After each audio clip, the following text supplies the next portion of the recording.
झारखंड के आदिवासी भाइयों से, यहाँ के दलित भाइयों से, पिछड़ों से, अल्पसंख्यकों से, अपने समाज के सब लोगों से ये कहना चाहता हूं कि इस लड़ाई में आप सारे लोगों को बस एक बात ध्यान रखनी है कि अगर आप ये चाहते हो कि देश तानाशाही से चले तो उनके झांसे में आ जाओ, लेकिन अगर ये चाहते हो कि देश डॉक्टर बाबा साहब अंबेडकर के संविधान से चले, महात्मा गांधी के सपने से चले, पंडित जवाहरलाल नेहरू के उसूलों से चले, मौलाना आजाद की कुर्बानियों से चले, हेमंत सोरेन की बहादुरी से चले, राहुल गांधी की नफरत के खिलाफ जो मुहिम है उस मुहिम से चले, तो फिर 20 तारीख को अपने घरों से बाहर निकलना और अपना एक एक वोट हाथ के पंजे के सामने वाले बटन पे दबाना और जयप्रकाश भाई पटेल साहब को इतने वोट से विजयी बनाना, इतने वोट से विजयी बनाना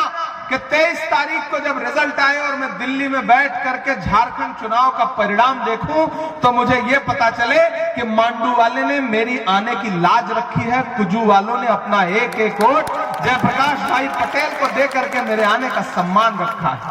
आपका दिया गया एक एक वोट सिर्फ जयप्रकाश भाई को नहीं मिलेगा, मोहब्बत के उस मसीहा को मिलेगा जिसका नाम राहुल गांधी है।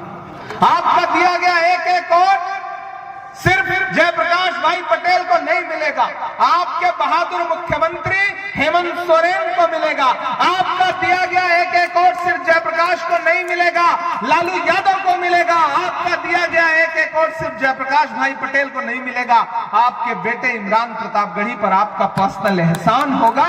यह कहने के लिए आपके बीच में आया हूं। समय कम है लेकिन इतना जरूर कह के जाता हूं कि वो आएंगे, बहुत कुछ समझाने की कोशिश करेंगे। आप तो बस एक बात कहना कि भैया हमको 30 तारीख को पोलिंग बूथ पे जाना है और आपने जो 20 तारीख को पोलिंग बूथ पे जाना है और आपने जो हमारे मुख्यमंत्री को जेल भेजा था ना उसका बदला लेना है। ये कहने जाना पोलिंग बूथ पर, ये कहने जाना माओ बहनों आप कि हमको मैया सम्मान योजना की धनराशि बढ़वानी है, 1000 से 2500 करवाना है, इसलिए वोट देना है।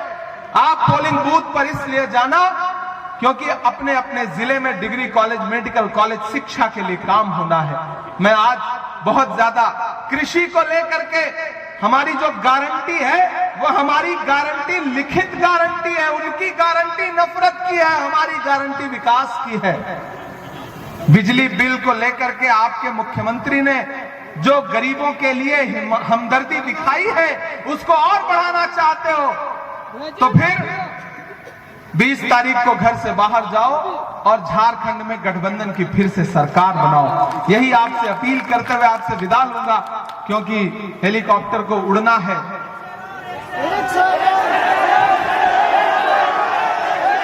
जख्म पर जख्म खा के निकले हैं हम, अगर मुस्कुरा के निकले हैं, सर झुकाने का हुक्म जब आया।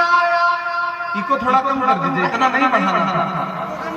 यही आजकल हेमंत विश्व शर्मा से भाजपा वाले कह रहे हैं कि इको कम कर दो, इतना नहीं बढ़ाना था। ज्यादा बढ़ा गए, इस चक्कर में सारा प्रोपेगेंडा उनका फेल हो गया। इसलिए कह रहा हूं इनको थोड़ा कम कर दीजिए कि जख्म पर जख्म खा के निकले हैं हम, अगर मुस्कुरा के निकले हैं, सर झुकाने का हुक्म जब आया। तैयार रहना अगली लाइन पे। सर झुकाने का हुक्म जब आया और भी सर उठा के निकले हैं, और भी सर उठा के निकले हैं। मैं सांसद बाद में हूं, पहले शायर हूं, कलमकार हूं और जो कह के जा रहा हूं वो 4:30 बजे बोल रहा हूं। ये सच साबित होगा भविष्य में कि हर सितम का जवाब आएगा, देखना इनकलाब आएगा, अच्छे दिन का किए